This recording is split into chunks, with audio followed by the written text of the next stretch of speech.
اب ہم شعر نمبر 4 کی طرف آتے ہیں۔ گدائی میں بھی وہ اللہ والے تھے غیور اتنے کہ منعم کو گدا کے ڈر سے بخشش کا نہ تھا یارا۔ شعر نمبر 4 میں علامہ اقبال کہتے ہیں کہ اے نوجوانوں، تم اس قوم سے تعلق رکھتے ہو جو فکر میں زندگی گزارنا کسی سے سوال کرنے سے بہتر سمجھتا ہے۔ گدائی کا مطلب ہے سوال کرنا یا بھیک مانگنا۔ مسلمانوں کے پاس ایک غیرت ہی ہوتی ہے جس پر وہ کبھی سمجھوتا نہیں کرتا۔ وہ بھلے مفلسی و غریبی میں زندگی بسر کرے گا مگر اس کی غیرت یہ گوارا نہیں کرے گی کہ وہ کسی سے کچھ طلب کرے۔ یعنی کہ مسلمان ایسا ہے جو اگر وہ غریبی میں بھی زندگی گزار لے، مفلسی میں بھی زندگی گزار رہا ہو تو وہ کسی سے مانگتا نہیں ہے۔ مسلمان بھلے خستہ حال تھے مگر کوئی ان کی غیرت پر دو حرف کہہ نہیں سکتا تھا۔ اس زمانے کے دولت مند بھی انہیں کچھ رقم دینے سے کتراتے تھے کہ کہیں مسلمان اس کو اپنی توہین سمجھ کر برہم نہ ہو جائیں۔ وہ اللہ کی رحمانی سے خوب واقف تھے۔ وہ غریب کو اللہ تعالیٰ کی طرف سے آزمائش سمجھ کر شکر ادا کرتے کہ اللہ تعالیٰ نے انہیں اس آزمائش کے لیے چنا ہے۔ اقبال نوجوانوں کو ان اوصاف کو اپنانے کی تلقین کرتے ہیں کہ اپنے آپ کو اسلاف کی اس غیرت مندی کی عادت سے عاری نہ رکھو بلکہ تم بھی ان کے جیسے غیرت مند بنو تاکہ دنیا اور آخرت کی کامیابیاں تم پر کھول دی جائیں۔ یعنی کہ تم لوگ بھی اپنے آپ کو ان اسلاف کی غیرت مندی کی عادت سے عاری نہ رکھو، یعنی کہ تم بھی کسی کے آگے ہاتھ نہ پھیلانا بلکہ تم بھی اپنی غیرت مند بنو اور تم بھی اپنی عزت کا خیال رکھو تاکہ تمہاری دنیا اور آخرت کی کامیابی کا راز بھی اسی میں ہے۔ شعر نمبر 5 کو دیکھتے ہیں۔ غرض میں کیا کہوں تجھ سے کہ وہ صحرا نشین کیا تھے، جہاں گیر و جہاں دار و جہاں بان و جہاں آرا۔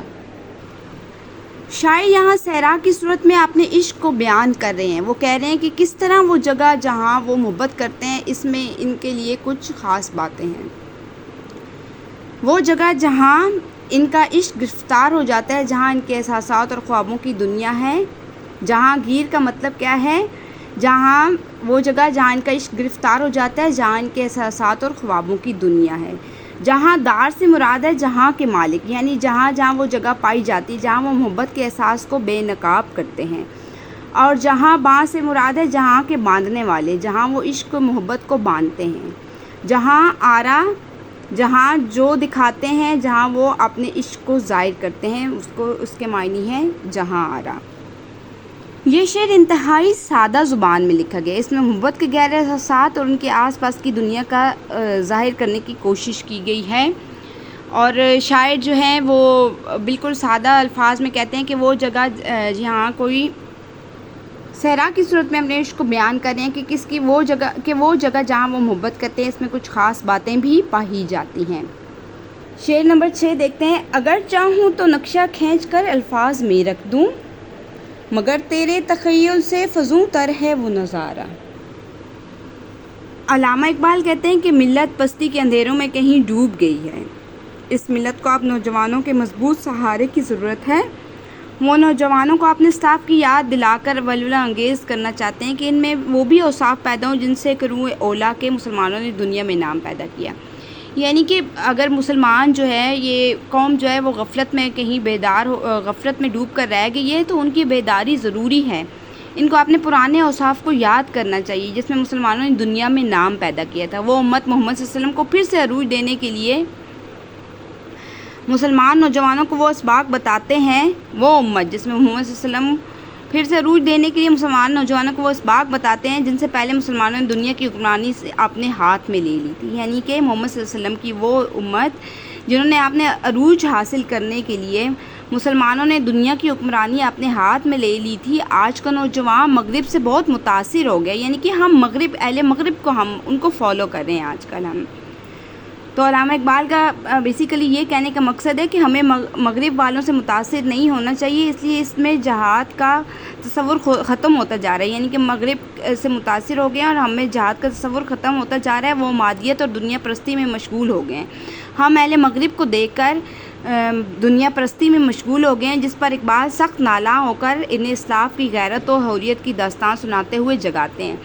تو اقبال جو ہیں وہ بہت ناراض ہو کر مسلمانوں کو خواب غفلت سے جگا رہے ہیں اور ان کو اپنی داستان سنا رہے ہیں کہ پہلے بھی تو مسلمان تھے جنہوں نے اپنے عزت کو گرنے نہیں دیا تھا، اپنے حوصلوں کو بلند کیا، اور انہوں نے غربت میں بھی ہر مشکل پریشانی کا سامنا کر کے اور انہوں نے دنیا پر حکومت کی، ہر مشکل میں دنیا پر حکومت کی۔